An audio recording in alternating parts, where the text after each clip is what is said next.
아버지, 정말 거지 같아요. 우리 체면도 생각해 주세요. 아들 준혁이 아버지 박민철에게 내뱉은 잔인한 말이었습니다. 건설 현장에서 막노동하며 근근히 살아가는 아버지를 보며 며느리 소영 역시 혐오감을 감추지 못했죠. 이런 식으로 살 거면 아예 연락하지 마세요.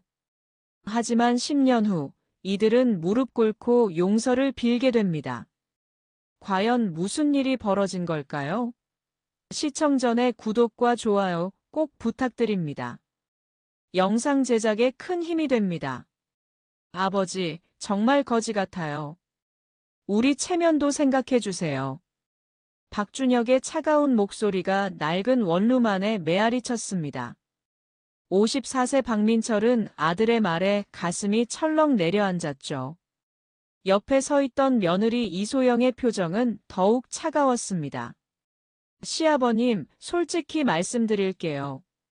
친구들이 물어보면 뭐라고 대답해야 해요? 소영의 날카로운 지적에 민철은 고개를 숙였습니다. 26세의 젊은 며느리에게는 54세의 막노동꾼 시아버지가 그저 부끄러운 존재일 뿐이었죠. 민철이 살고 있는 곳은 서울 구로구의 낡은 다세대 주택 반지하였습니다. 벽지는 곳곳이 뜯어져 있었고 겨울이면 곰팡이 냄새가 진동했죠. 월세 30만 원도 겨우 낼 수 있는 형편이었습니다. 아버지가 이런 곳에서 사시니까 저희도 창피해요. 준혁의 말에 민철은 할 말을 잃었습니다. 사실 아들 말이 틀린 건 아니었거든요. 건설 현장에서 하루 8만 원을 받고 일하는 자신의 모습이 자랑스럽지 않다는 걸 누구보다 잘 알고 있었습니다. 소영이 핸드백을 단단히 움켜쥐며 말했습니다. 시아버님, 준혁이랑 저 결혼식 때도 친정 부모님이 뭐라고 하셨는지 아세요? 민철은 조용히 고개를 들었습니다. 소영의 눈에는 경멸이 가득했죠. 사돈이 그런 일을 하신다고 걱정하시더라고요. 저희 체면도 좀 생각해 주세요. 준혁이 소영의 말에 동조했습니다. 아버지, 정말 이해 안 돼요. 다른 일은 찾아보지도 않고 왜 계속 그런 일만 하세요? 민철은 쓰디쓴 웃음을 지었습니다. 아들이 자신을 얼마나 무시하는지 이제야 제대로 알겠더군요. 준혁아, 아버지가 배운 게 없어서 그래. 이것밖에 할 줄 모르거든. 배운 게 없다고요? 요즘 세상에 배울 게 얼마나 많은데요. 의지가 없으니까 그런 거죠. 소영의 날선 비판에 민철은 더 이상 반박하지 못했습니다. 정말 자신이 무능한 아버지인 것만 같았거든요. 준혁이 결정적인 말을 내뱉었습니다. 아버지, 솔직히 말할게요. 저희 친구들 만날 때 아버지 이야기 나오면 정말 곤란해요. 민철의 가슴이 찢어지는 것 같았습니다. 30년 가까이 혼자서 키운 아들이 자신을 이렇게 생각하고 있다니. 그럼 어떻게 하면 되겠니? 민철의 조심스러운 질문에 소영이 바로 대답했습니다. 아예 연락하지 마세요. 저희가 연락드릴 테니까요. 준혁도 고개를 끄덕였습니다. 맞아요, 아버지. 저희도 사회생활 하는데 이런 식으로는 힘들어요. 민철은 그제야 깨달았습니다. 아들과 며느리가 자신을 완전히 포기했다는 걸 말이죠. 알겠다. 그럼 앞으로 연락 안 할게. 민철의 담담한 대답에 준혁과 소영은 오히려 놀랐습니다. 더 매달릴 줄 알았는데 의외로 쉽게 승낙했거든요. 정말요? 약속하세요. 소영의 확인에 민철은 고개를 끄덕였습니다. 약속한다. 너희가 먼저 연락하기 전까지는 절대 연락 안 할게. 준혁과 소영이 나간 후 민철은 텅 빈 방에 혼자 남았습니다. 아들이 어릴 때부터 지금까지의 기억들이 주마등처럼 스쳐 지나갔죠. 준혁이 초등학교 입학식 때였습니다. 다른 아버지들은 모두 정장을 입고 왔는데 민철만 작업복 차림이었죠. 준혁이 창피해하며 아버지 손을 뿌리쳤던 기억이 생생했습니다. 하지만 민철에게는 아들에게 말하지 못한 비밀이 있었습니다. 그 비밀은 바로 매일 새벽 4시에 시작되었습니다. 민철은 알람도 없이 정확히 새벽 4시에 눈을 떴죠. 30년 동안 지켜온 습관이었습니다. 민철은 조용히 일어나서 작은 책상으로 향했습니다. 그 위에는 낡은 노트북과 두꺼운 파일들이 놓여 있었죠. 오늘은 어떤 종목이 움직일까? 민철은 노트북을 켜고 해외 증시부터 확인했습니다. 현장에 가기 전 2시간은 민철만의 소중한 시간이었습니다. 아무도 모르는 그의 진짜 모습이 드러나는 시간이었죠. 서랍 깊숙한 곳에서 두꺼운 파일을 꺼냈습니다. 그 안에는 각종 기업 분석 자료들이 빼곡히 정리되어 있었어요. 30년 전 민철이 처음 투자를 시작한 건 우연이었습니다. 건설 현장에서 일하다가 버려진 경제신문을 주워 읽은 게 계기였죠. 그때부터 민철은 매일 경제 공부를 시작했습니다. 현장에서 일하며 들리는 정보들을 메모하고 밤마다 분석했어요. 어떤 지역에 대형마트가 들어설 예정인지, 어떤 구역이 재개발될 예정인지, 현장에서 일하는 민철에게는 귀중한 정보들이었습니다. 민철은 노트에 적힌 메모를 확인했습니다. 신도시 개발 예정, 대규모 아파트 단지 건설, 테크노밸리 확장 계획. 이 모든 정보들은 현장에서 직접 들은 것들이었죠. 민철은 이런 정보를 바탕으로 조심스럽게 투자했습니다.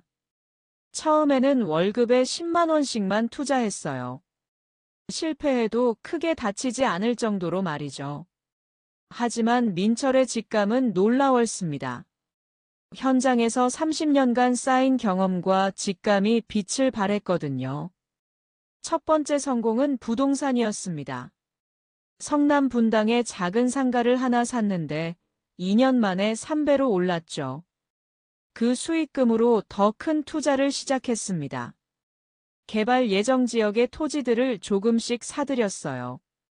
민철의 투자 철학은 간단했습니다. 직접 보고 들은 것만 믿자. 남의 말은 듣지 말자. 현장에서 일하며 얻은 1차 정보만큼 정확한 건 없었거든요. 언론이나 전문가들이 말하기 전에 이미 민철은 알고 있었습니다. 시간이 흐르면서 민철의 자산은 기하급수적으로 늘어났습니다. 10억, 100억을 넘어 이제는 300억이 넘었죠. 하지만 겉으로는 여전히 가난한 건설 노동자였습니다. 낡은 작업복을 입고 현장에서 일하는 평범한 아저씨였어요. 민철이 이렇게 숨기는 이유는 단 하나였습니다. 아들이 돈 때문이 아니라 진심으로 아버지를 사랑해주기를 바랐거든요. 하지만 어제 아들이 한 말은 민철의 마음을 완전히 바꿔놓았습니다. 거지 같다는 말에 민철은 깨달았죠.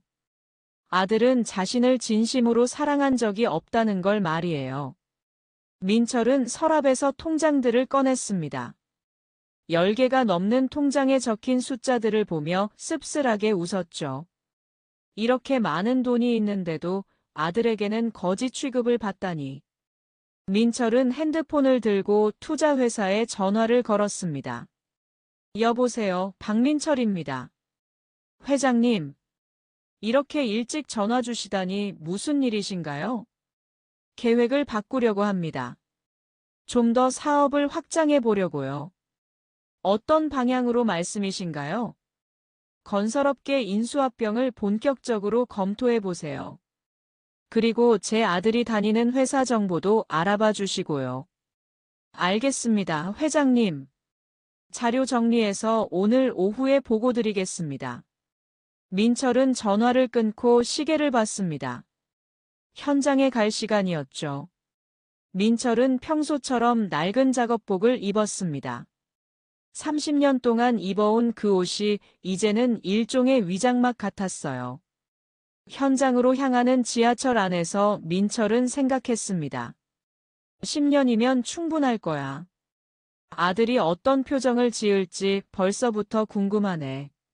민철의 입가에 미묘한 미소가 번졌습니다. 이것은 복수가 아니었어요. 진실을 보여주는 것이었죠. 거지 같다고 한 아들에게 진짜 거지가 누구인지 알려주고 싶었습니다.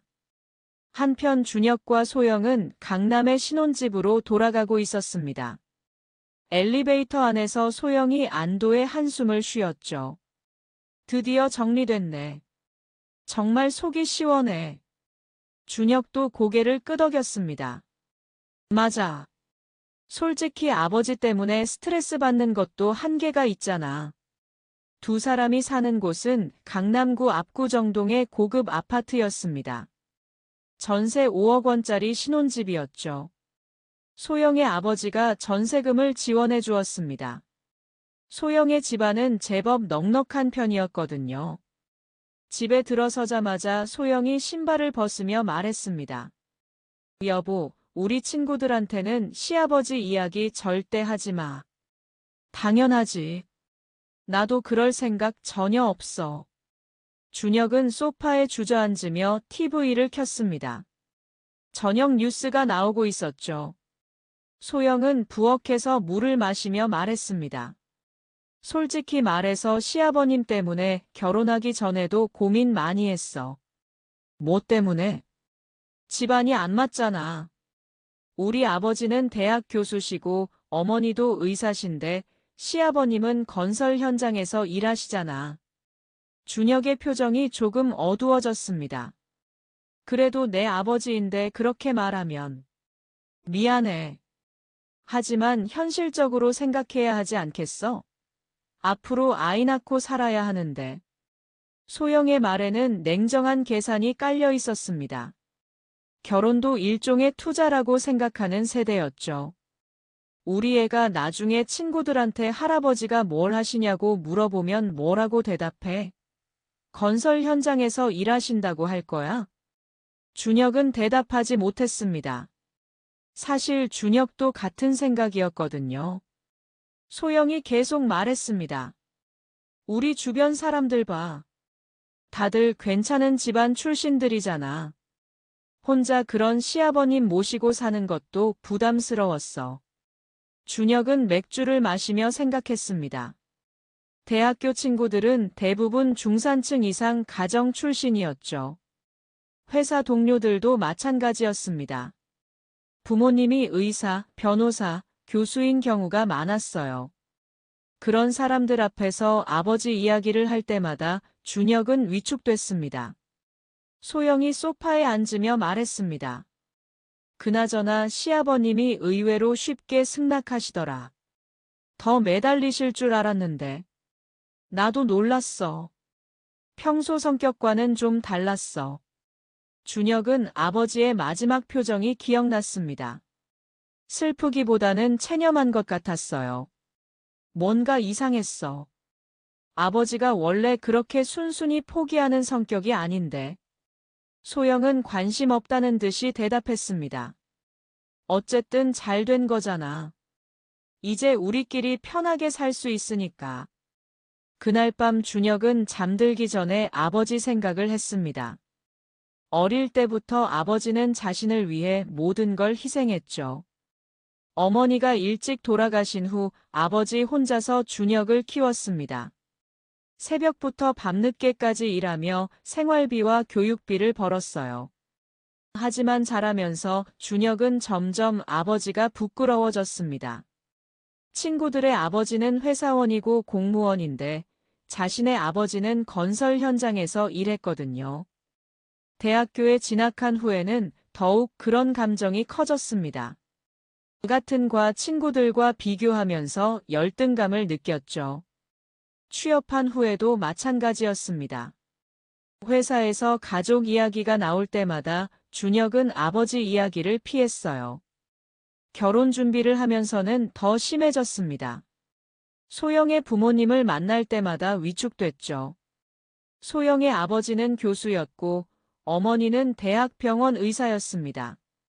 그런 분들 앞에서 아버지 이야기를 꺼내기가 어려웠어요. 결혼식 때도 아버지가 혼자 구석에 앉아 있는 모습이 안쓰럽기보다는 창피했습니다. 하지만 오늘 아버지와 완전히 연을 끊기로 하고 나니 마음이 복잡했어요. 이게 정말 맞는 선택일까? 준혁은 그런 생각을 하다가 잠들었습니다. 다음 날 회사에서 동료가 물었습니다. 준혁아, 부모님은 뭘 하시냐? 얘기 들어본 적이 없네. 준혁은 잠시 당황했습니다. 아, 그냥 자영업 하세요. 어떤 자영업? 식당이야? 준혁은 대충 둘러댔습니다. 뭔가 여러 가지 하시는 것 같은데 잘 모르겠어요. 동료는 더 이상 묻지 않았습니다. 준혁은 안도의 한숨을 쉬었죠. 하지만 마음 한편으로는 불편함이 남아 있었어요. 민철은 현장에서의 일과를 마치고 집에 가는 대신 지하철을 타고 강남으로 향했죠. 강남역 근처의 고급 오피스텔 32층. 그곳이 민철의 진짜 사무실이었습니다. 엘리베이터에서 내리자 김 차장이 기다리고 있었어요. 회장님, 오늘 하루 어떠셨습니까? 별일 없었어요. 그런데 자료 준비는 다 됐나요? 네, 모두 준비했습니다. 먼저 건설업계 현황부터 보고 드리겠습니다. 민철은 사무실 안으로 들어갔습니다. 깔끔한 인테리어와 최신 컴퓨터들이 즐비한 곳이었죠. 30년 전과는 정말 다른 모습이었습니다. 1995년 민철이 처음 주식 투자를 시작했을 때는 정말 아무것도 몰랐어요. 경제신문도 제대로 읽지 못했죠. 하지만 민철에게는 남다른 끈기가 있었습니다. 매일 새벽 4시에 일어나서 경제 공부를 했어요. 처음에는 경제 용어조차 이해하기 어려웠습니다. 주식이 뭔지, 채권이 뭔지도 몰랐죠. 하지만 포기하지 않았습니다.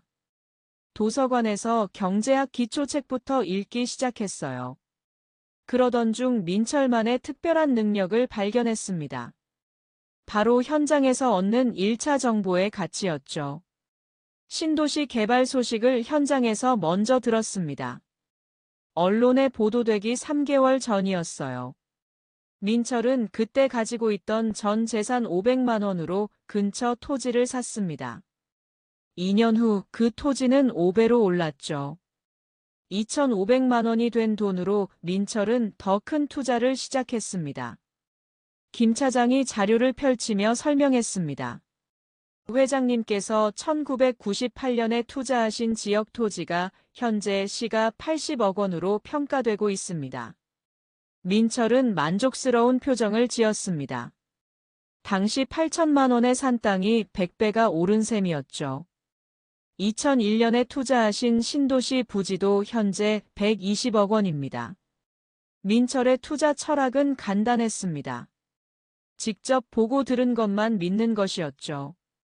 언론이나 전문가들의 분석보다는 현장에서 들리는 소문을 더 신뢰했습니다. 어떤 지역에 대형마트가 들어선다. 지하철이 연장된다. 대학교가 이전한다. 이런 정보들은 현장에서 가장 먼저 들을 수 있었거든요. 2005년부터는 본격적으로 건설업체 지분에 투자하기 시작했습니다.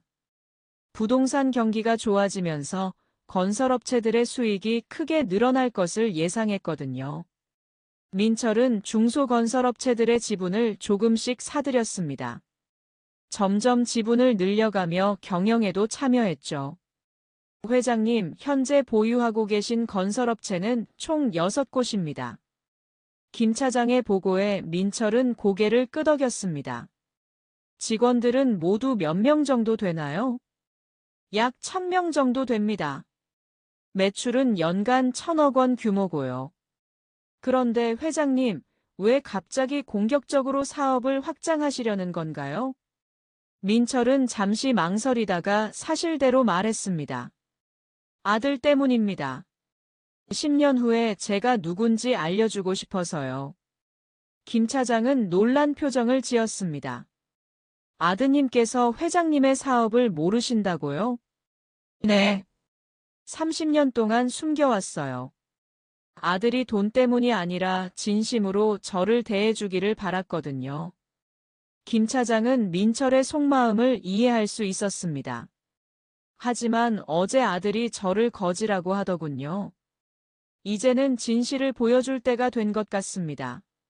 민철의 목소리에는 서운함과 동시에 결심이 담겨 있었습니다. 그럼 어떤 방향으로 진행하시겠습니까? 우선 아들이 다니는 회사부터 알아보세요. 인수 가능한지 검토해보고요. 김 차장이 메모를 하며 물었습니다. 아드님 성함이 어떻게 되시나요? 박준혁입니다. 28살이고 중견 건설회사에 다니고 있어요. 알겠습니다. 내일까지 자료 준비해서 보고 드리겠습니다. 민철은 창밖을 바라보며 생각했습니다. 강남의 야경이 화려하게 펼쳐져 있었죠. 저 건물들 중 상당수가 자신이 투자한 회사들이 지은 것들이었습니다. 하지만 아들은 그 사실을 전혀 몰랐죠. 아버지를 그저 가난한 건설 노동자로만 알고 있었습니다. 민철은 20년 전을 떠올렸습니다. 아내가 암으로 세상을 떠나던 날 8살이던 준혁이 울며 매달렸었죠. 아빠, 엄마 언제 와? 민철은 그때 다짐했습니다. 아들만큼은 절대 불행하게 만들지 않겠다고. 그래서 낮에는 현장에서 일하고 밤에는 경제 공부를 했습니다. 아들의 미래를 위해서였죠. 준혁이 대학교에 갈 때도 등록금 걱정은 하지 않게 해줬습니다. 물론 아들은 아버지가 어떻게 그 돈을 마련했는지 몰랐지만요. 결혼할 때도 마찬가지였습니다. 신혼집 전세금 지원도 가능했지만 아들이 원하지 않았죠. 그때부터 민철은 느꼈습니다. 아들이 자신을 부끄러워한다는 걸. 하지만 참았습니다. 언젠가는 이해해 줄 거라고 믿었거든요. 그런데 어제 아들이 한 말은 민철의 인내심을 완전히 무너뜨렸습니다. 거지 같다는 말에 민철은 깨달았죠. 더 이상 숨길 이유가 없다는 걸. 회장님, 그런데 정말 10년이나 기다리실 건가요? 김 차장의 질문에 민철은 단호하게 대답했습니다. 네. 아들이 먼저 연락할 때까지는 절대 연락 안 할 겁니다. 하지만 10년 후에는 상황이 완전히 달라져 있을 거예요. 민철의 눈에는 확신이 가득했습니다. 2025년 10년이 흘렀습니다. 준혁은 이제 38세가 되었고 소영은 36세가 되었습니다. 두 사람 사이에는 8살 된 딸 지우가 있었죠. 10년 동안 준혁은 정말로 아버지와 연락을 하지 않았습니다. 처음 몇 년은 가끔 생각이 났지만 시간이 지나면서 점점 잊혀져 갔죠. 여보, 지우 학부모 상담 갔다 왔어. 소영이 현관문을 열며 들어왔습니다. 표정이 별로 좋지 않았어요. 뭔 일 있었어? 준혁이 소파에서 일어나며 물었습니다. 지우 담임 선생님이 가족사에 대해 물어보시더라고. 할아버지가 계신지. 준혁의 표정이 굳어졌습니다. 10년 동안 아버지 이야기를 완전히 지워버렸는데 갑자기 왜 그런 질문이 나왔을까요? 왜 그런 걸 물어봐? 다른 아이들은 모두 할아버지, 할머니가 계신데 지우만 없다고 하더라고. 소영은 가방을 내려놓으며 한숨을 쉬었습니다. 그래서 뭐라고 대답했어? 돌아가셨다고 했지. 다른 방법이 있었겠어? 준혁도 어쩔 수 없다고 생각했습니다. 아직 살아계시다고 하면 더 복잡해질 테니까요. 그런데 지우가 할아버지 사진을 보여달라고 하더라고. 준혁은 당황했습니다. 집에는 아버지 사진이 하나도 없었거든요. 결혼할 때 모두 치웠으니까요. 사진이 어디 있겠어. 다 없어졌다고 하지 뭐. 소영도 그렇게 생각했습니다. 그런데 지우가 이상하게 생각하는 것 같더라고. 친구들은 다 할아버지 할머니랑 자주 만나는데 자기는 왜 없냐고. 아이들은 순수해서 그런 걸 금방 눈치챘죠. 그냥 적당히 둘러대지 뭐. 아직 어린데 무슨 큰일이야. 준혁은 대수롭지 않게 생각했습니다. 한편 민철은 10년 동안 놀라운 성장을 이뤘습니다. 특히 부동산 개발 사업에서 큰 성공을 거뒀습니다. 주요 개발 지역에서 대규모 프로젝트를 성공시켰어요. 회장님, 오늘 경제지에서 인터뷰 요청이 들어왔습니다. 김 차장이 보고했습니다. 어떤 내용인가요? 올해 가장 주목받는 기업인 10인에 선정되셨다고 합니다. 민철은 씁쓸하게 웃었습니다. 10년 전에 거지라고 했는데 이제는 주목받는 기업인이라니. 하지만 민철에게는 그런 명성보다 중요한 일이 있었습니다. 준혁이가 다니는 회사 인수권은 어떻게 됐나요? 아, 그건 말입니다. 대성건설 인수가 거의 확정됐습니다. 대성건설은 준혁이 10년간 다니고 있던 회사였습니다. 인수 가격은 어느 정도로 잡혔나요? 1,000억 원 정도로 예상됩니다. 부채까지 포함해서요. 민철에게는 충분히 감당할 수 있는 금액이었습니다. 좋습니다. 진행하세요. 그런데 인수 후 조직 개편은 어떻게 할 생각인가요? 김 전무가 조심스럽게 대답했습니다. 회장님, 아드님 처리를 어떻게 할지 결정해 주셔야 할 것 같습니다. 민철은 잠시 생각에 잠겼습니다. 실력에 따라 평가하세요. 특별 대우도 불이익도 없이. 알겠습니다. 하지만 회장님께서 직접 나서시면 아드님이 놀라지 않을까요? 그때가 되면 알아서 하겠죠. 민철의 목소리에는 묘한 기대감이 섞여 있었습니다. 한편 준혁은 회사에서 평범한 직장 생활을 이어가고 있었습니다. 과장으로 승진한 지 3년째였지만 특별히 눈에 띄는 성과를 내지는 못했어요. 준혁아, 들었어? 우리 회사가 인수된다더라. 동료 김대리가 말했습니다. 인수? 어디서? 민성그룹에서. 요즘 떠오르는 대기업이잖아. 준혁은 민성그룹에 대해 잘 몰랐습니다. 민성그룹이 뭐 하는 곳이야? 건설, 부동산 쪽 사업을 하는데 규모가 엄청 크다더라. 오너가 박민철 회장인데 정말 대단한 사람이라고 해. 준혁은 그 이름을 듣고도 전혀 알아채지 못했습니다. 아버지와 같은 성씨라는 것 정도만 생각했죠. 인수되면 우리는 어떻게 되는 거야? 글쎄, 구조조정이 있을 수도 있고, 아니면 승진 기회가 생길 수도 있고.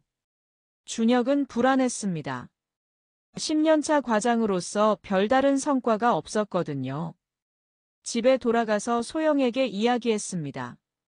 우리 회사가 인수된다고 해. 어디서? 민성그룹이라는 곳에서. 꽤 큰 기업이라더라. 소영은 인터넷으로 민성그룹을 검색해봤습니다. 어머, 정말 크네. 오너가 박민철이라는 사람인데 나이가 64세네. 준혁도 관심을 보였습니다. 64세면 우리 아버지랑 비슷한 나이네. 소영이 더 자세히 찾아봤습니다. 이 사람 정말 대단하다. 건설 현장에서 일하다가 부동산 투자로 성공했다고 나와 있어. 준혁은 그 말을 듣고도 여전히 알아채지 못했습니다. 그냥 우연의 일치라고 생각했거든요. 그런데 신기하게도 우리 시아버님이랑 비슷한 점이 많네. 나이도 비슷하고 건설 현장에서 일했다는 것도. 준혁은 웃으며 대답했습니다. 세상에 그런 사람이 한둘이겠어? 우리 아버지는 평생 현장에서만 일하셨는데 이 사람은 투자로 성공한 거잖아. 소영도 그렇다고 생각했습니다. 맞다. 우리 시아버님이 그런 능력이 있었으면 진작에 성공하셨겠지. 두 사람은 전혀 의심하지 않았습니다. 설마 10년 전에 거지라고 했던 시아버지가 기업의 오너일 거라고는 꿈에도 생각하지 못했거든요. 하지만 운명의 날이 다가오고 있었습니다. 인수 발표일이 다가왔습니다. 대성건설 전 직원들이 대강당에 모여 있었죠. 새로운 오너를 만나는 자리였습니다. 준혁도 다른 직원들과 함께 긴장한 표정으로 앉아 있었어요. 이제 곧 박민철 회장이 오신다더라. 옆자리 동료가 속삭였습니다. 어떤 분일까? TV에서 본 적 있어? 준혁이 물었습니다. 언론에는 잘 안 나오시는 분이라더라. 되게 비밀스러운 스타일이라고 해. 그때 사회자가 마이크를 잡았습니다. 여러분, 이제 민성그룹 박민철 회장님을 모시겠습니다. 박수 소리가 울려 퍼졌습니다. 강당 뒤쪽 문이 열리며 정장을 입은 남자가 걸어 나왔습니다. 준혁은 그 모습을 보는 순간 눈이 휘둥그레졌습니다. 저 사람이 분명히 아버지와 비슷하게 생겼는데 완전히 다른 사람 같았어요. 고급 정장의 당당한 걸음걸이, 카리스마 넘치는 모습이었죠. 하지만 얼굴은 분명 아버지였습니다. 준혁은 머릿속이 하얘졌습니다. 설마. 민철이 단상에 올라가서 마이크를 잡았습니다. 안녕하세요. 민성그룹 회장 박민철입니다. 준혁은 그 목소리를 듣는 순간 확신했습니다. 분명히 아버지였어요. 하지만 믿기지 않았습니다. 10년 전에 거지라고 했던 그 아버지가 기업의 회장이라니. 오늘부터 대성건설은 민성그룹의 계열사가 됩니다. 여러분들과 함께 더 큰 성장을 이루고 싶습니다. 민철의 연설이 계속됐지만 준혁은 한마디도 들리지 않았습니다. 머릿속이 완전히 혼란스러웠거든요. 어떻게 이런 일이 가능할까? 아버지가 정말 이렇게 성공한 사람이었을까? 민철은 연단에서 직원들을 바라봤습니다. 그 중에서 준혁을 발견했죠. 아들의 놀란 표정을 보며 민철은 속으로 미소 지었습니다. 10년 만에 보는 아들의 모습이었어요. 많이 늙어 보였지만 여전히 자신의 아들이었습니다. 앞으로 회사 운영에 대해서는 김 전무가 자세히 설명드리겠습니다. 민철이 연설을 마치고 단상에서 내려왔습니다. 그때 한 직원이 손을 들었습니다. 회장님, 질문이 있습니다. 민철이 걸음을 멈췄습니다. 회장님께서는 어떻게 이렇게 큰 성공을 거두셨나요? 민철은 잠시 생각하더니 대답했습니다. 30년간 건설 현장에서 일하면서 배운 것들을 바탕으로 투자했습니다. 현장에서 얻은 정보들이 가장 정확했거든요. 건설 현장에서 일하셨다고요? 네. 아직도 가끔 현장에 나가서 일합니다. 그게 제 뿌리니까요. 준혁은 그 말을 듣고 더욱 충격을 받았습니다. 아버지가 정말로 현장에서 일하면서 이런 성공을 거뒀다니. 회장님의 가족분들은 어떻게 생각하시나요? 또 다른 직원이 질문했습니다. 민철의 표정이 잠시 어두워졌습니다. 가족들은 제가 하는 일을 잘 모릅니다. 왜 모르시나요? 돈 때문에 가족 관계가 변하는 걸 원하지 않았거든요. 그래서 숨겨왔습니다. 준혁은 그 말을 듣고 가슴이 철렁 내려앉았습니다. 그럼 지금도 모르시나요? 네. 아직도 모릅니다. 하지만 언젠가는 알게 되겠죠. 민철이 의미심장하게 말했습니다. 질문이 끝나고 민철이 강당을 나가려 할 때 준혁은 용기를 내서 일어났습니다. 회장님. 민철이 뒤를 돌아봤습니다. 네. 저. 박준혁입니다. 강당이 조용해졌습니다. 모든 직원들이 둘을 바라봤죠. 민철은 담담한 표정으로 준혁을 바라봤습니다. 박준혁 씨. 반갑습니다. 민철의 차가운 인사에 준혁은 당황했습니다.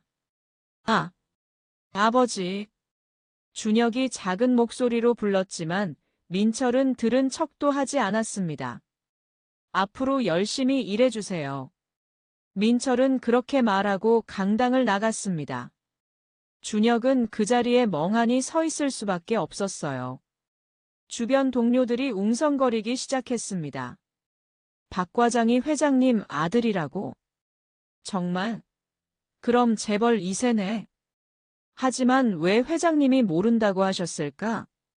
준혁은 더 이상 견딜 수 없어서 강당을 뛰쳐나갔습니다.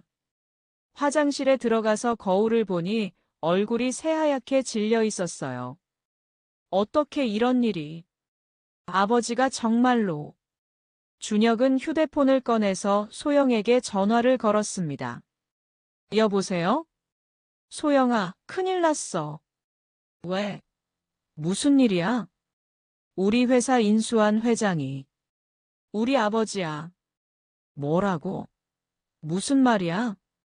박민철 회장이 우리 아버지라고. 소영은 잠시 말을 잃었습니다.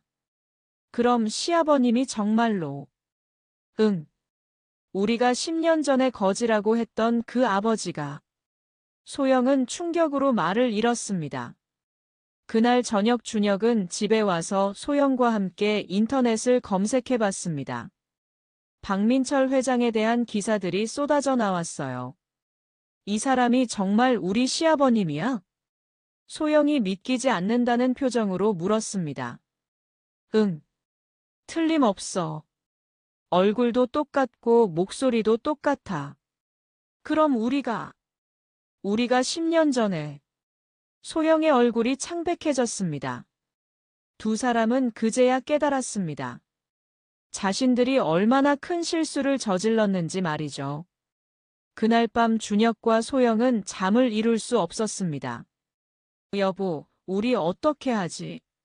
소영이 불안한 목소리로 물었습니다. 모르겠어. 아버지가 나를 완전히 모른 척 하시더라. 준혁의 목소리에는 절망이 섞여 있었습니다. 그럴 수밖에 없잖아. 우리가 10년 전에 뭐라고 했는데. 소영도 후회가 밀려왔습니다.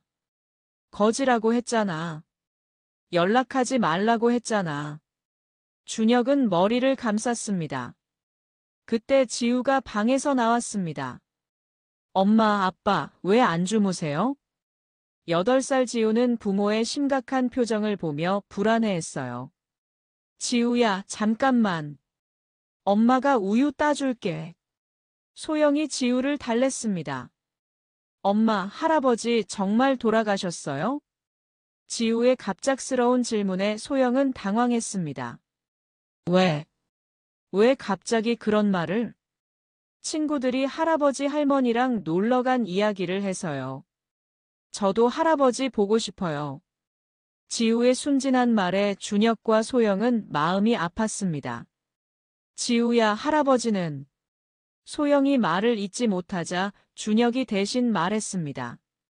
할아버지는 살아계셔. 하지만 지금은 만날 수 없어. 왜요?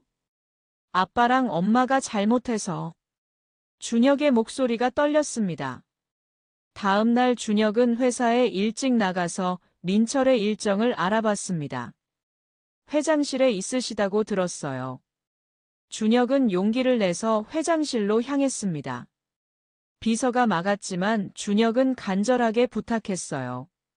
제발 5분만 시간을 내주세요. 정말 중요한 이야기가 있어요.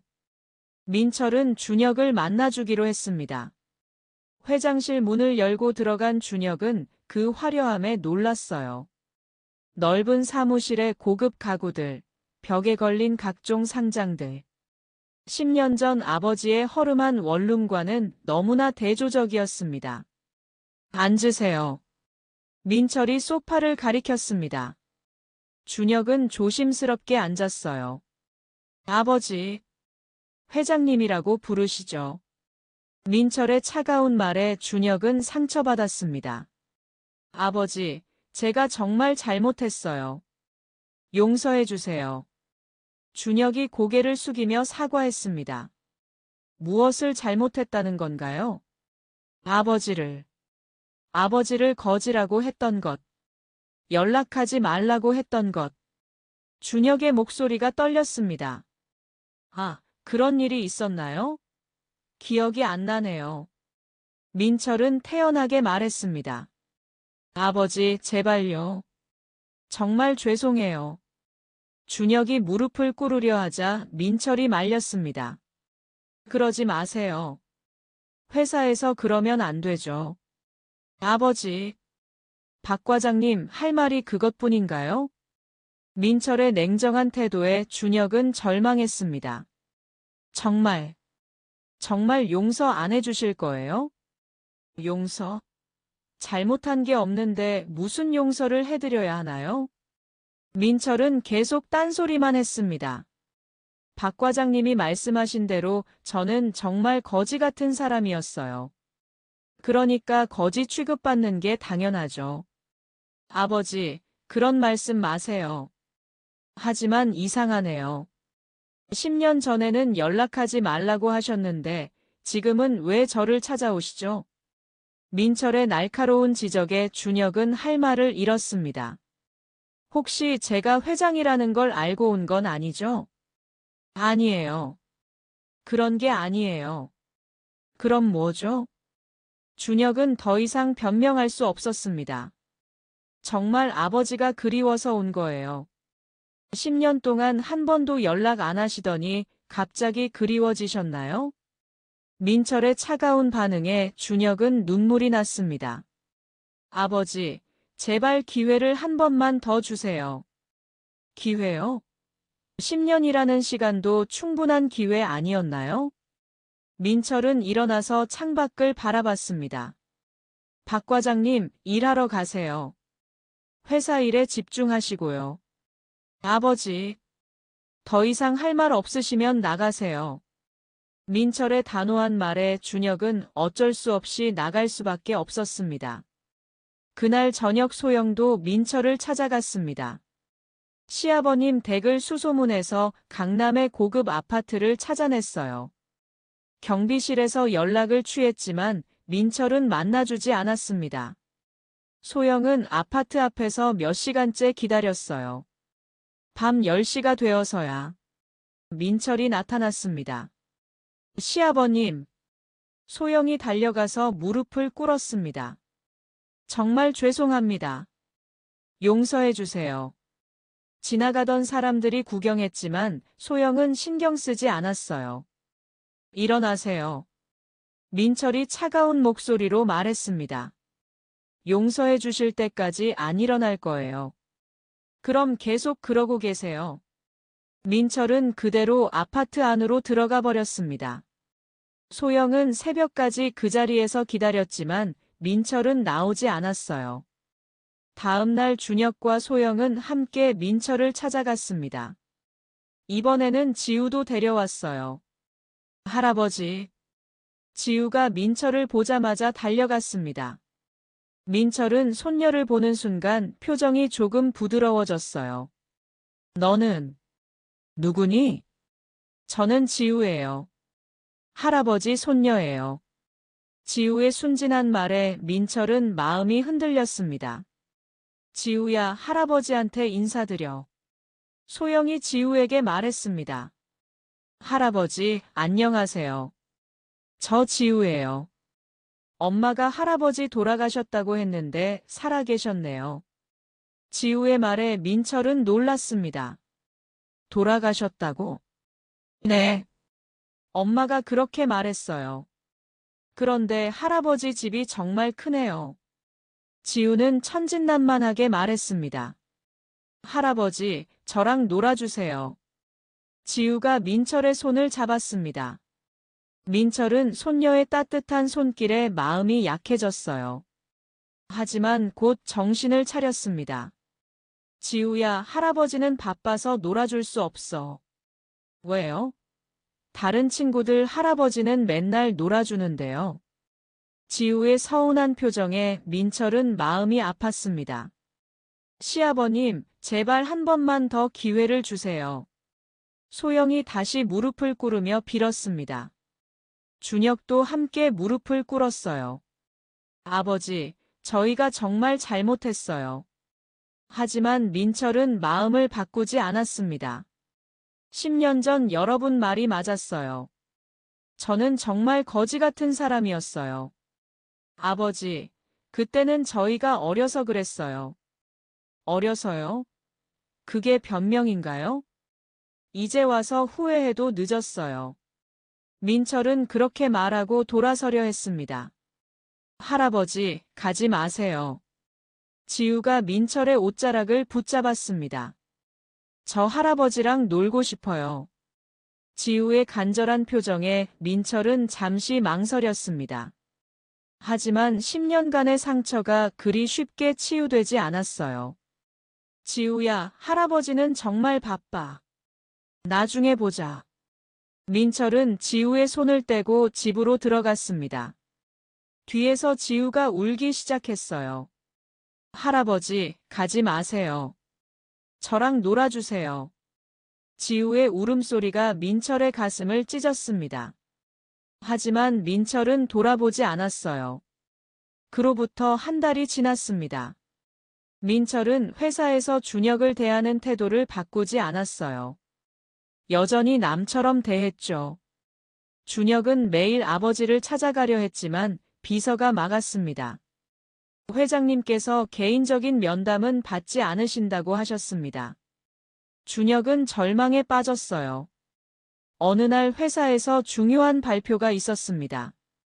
앞으로 회사 효율성을 위해 일부 인력을 정리할 예정입니다. 성과가 부진한 직원들은 퇴직 처리됩니다. 준혁은 불안했습니다. 자신이 회장의 아들이라는 것이 알려져 있었지만 아버지는 전혀 봐주지 않았거든요. 며칠 후 준혁에게 해고 통지서가 날아왔습니다. 업무성과 부진과 회사 적응 실패를 이유로 한 것이었어요. 준혁은 충격을 받았습니다. 설마 아버지가 정말로 나를 해고할 줄은. 집에 돌아온 준혁이 소영에게 말했습니다. 나 해고당했어. 뭐라고? 아들인데 그럴 리가. 그게 소용없었어. 아버지가 완전히 날 포기하신 것 같아. 소영은 당황했습니다. 그럼 우리 어떻게 살아? 지우 교육비도 있고 전세 대출금도 있는데. 다른 회사 찾아봐야지. 별 수 없어. 하지만 현실은 생각보다 가혹했습니다. 민성그룹에서 해고된 이력이 알려지자 다른 회사들도 준혁을 꺼렸어요. 혹시 문제가 있는 사람이 아닐까 의심했거든요. 6개월이 지나도록 취업이 되지 않았습니다. 전세금이 떨어져서 월세방으로 이사해야 했어요.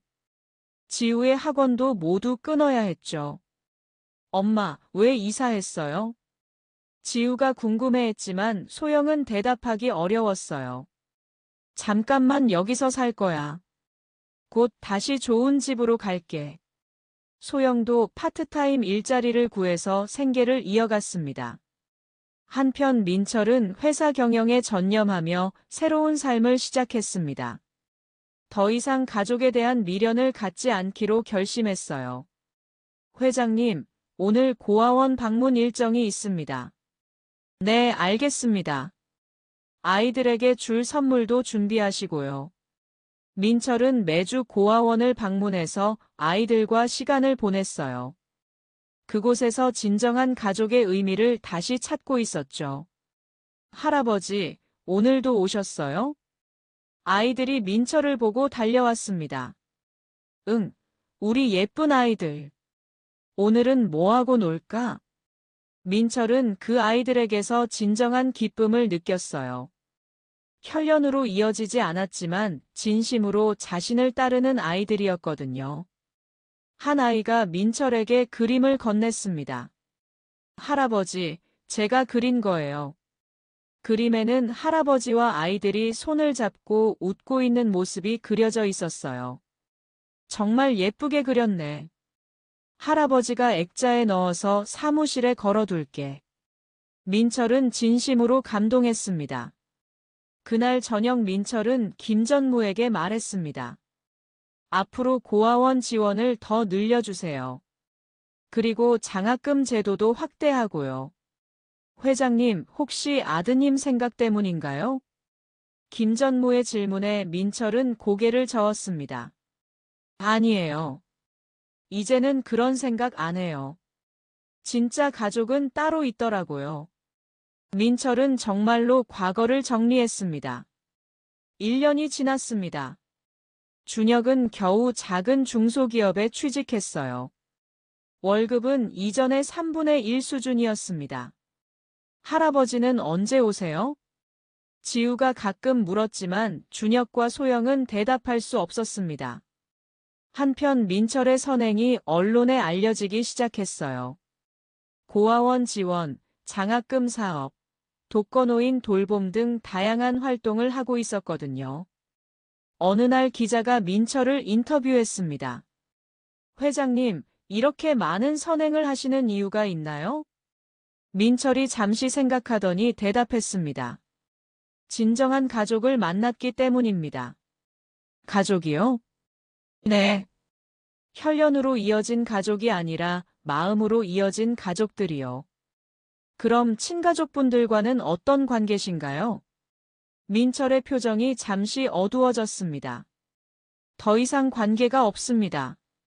진정한 가족이 무엇인지 서로 다르게 생각하거든요.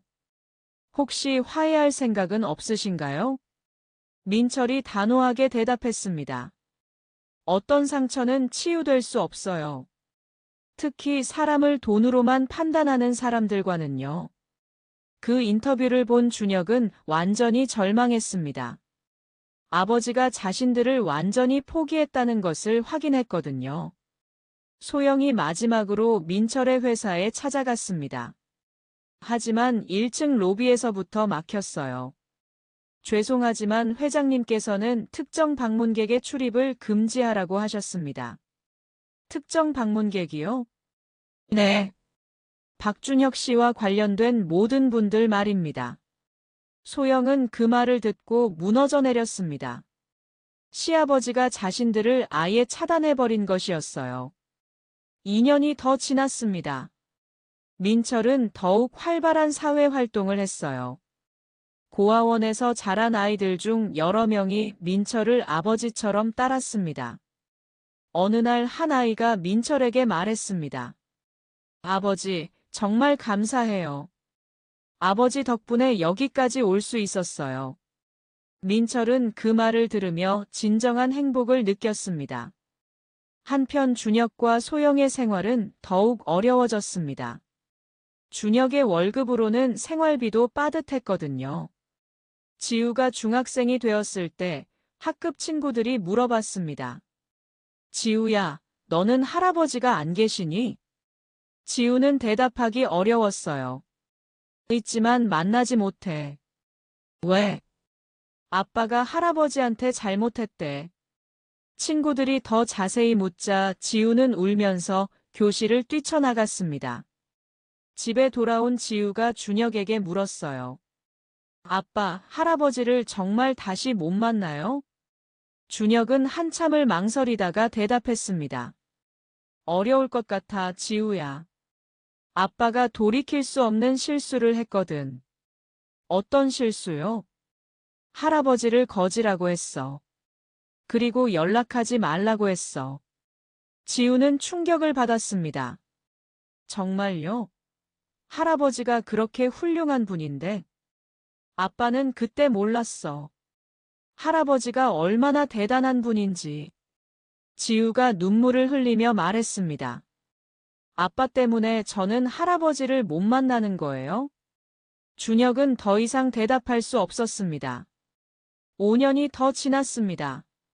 민철은 이제 69세가 되었지만 여전히 건강하고 활기찼어요. 고아원에서 키운 아이들이 이제는 사회에서 성공해서 민철을 찾아와 인사했습니다. 아버지, 저 이번에 승진했어요. 그래? 정말 자랑스럽다. 민철은 그 아이들을 보며 진정한 보람을 느꼈습니다. 혈연으로 이어진 아들보다 마음으로 이어진 이 아이들이 더 소중했어요. 어느 날 기자가 다시 민철을 인터뷰했습니다.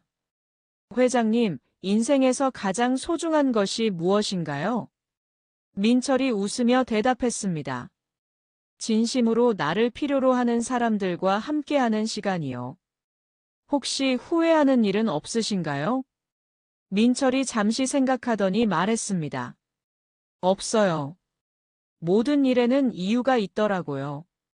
덕분에 진짜 가족이 무엇인지 알게 됐거든요. 사람을 판단할 때는 겉모습이나 현재 상황이 아니라 그 사람의 진정한 마음을 봐야 합니다. 그리고 진정한 성공은 돈이나 지위가 아니라 얼마나 많은 사람을 행복하게 만들었느냐로 측정되어야 해요. 그 인터뷰를 본 준혁과 소영은 눈물을 흘렸습니다. 아버지의 마지막 메시지를 들으며 그들은 깨달았어요. 자신들이 얼마나 큰 실수를 했는지, 그리고 그 실수로 인해 얼마나 소중한 것들을 잃었는지 말이죠. 하지만 이미 모든 것이 늦어버린 상태였습니다.